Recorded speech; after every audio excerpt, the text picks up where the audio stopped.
नमस्कार सर्वांना. तर संक्रांत आणि संक्रांतीमधलं हळदी कुंकू म्हटलं की बायकांचा अगदी जिव्हाळ्याचा विषय आणि तोच माझा देखील आहे किंवा मी देखील तितक्याच हौशी मौजेने सगळ्या गोष्टी करते. मग असं मी छान छान नटून ॲक्च्युली मला साऊथ इंडियन लुक करायचा होता, पण मला तेवढा वेळ भेटला नाही. दिवसभराच्या गडबडीमुळे, ऑफिसच्या कामामुळे, पाहिजे तेवढा वेळ न भेटल्यामुळे मी अगदीच झटापटा जसा लुक जमेल तसा करायचा ट्राय केला, पण जो की अगदीच छान वाटत होता, जो मला खूपच आवडतही होता माझ्यावरती.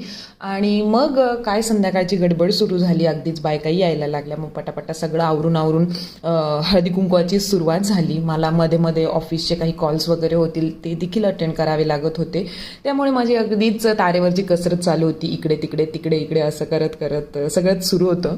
पण असो, ती पण एक नाही का एक मजा होती. तर मग सगळ्या बायका येत होत्या, सगळ्यांचं छानपैकी हळदी कुंकू करून मस्तपैकी त्यांना वौसा दिला जात होता. सीतेचा वौसा, रामाचा वौसा असं म्हणत छान छान उखाणे घेतले जात होते आणि अतिशय आनंदाने सगळ्या बायका येत होत्या. सगळेजण छान, इतकं प्रसन्न वातावरण वाटत होतं. मला खूपच आवडतात हे सण. या निमित्ताने सगळ्या बायका एकत्र येतात, किती छान वाटतं ना. अगदीच मनाला प्रसन्न करून टाकणारं असतं सगळं.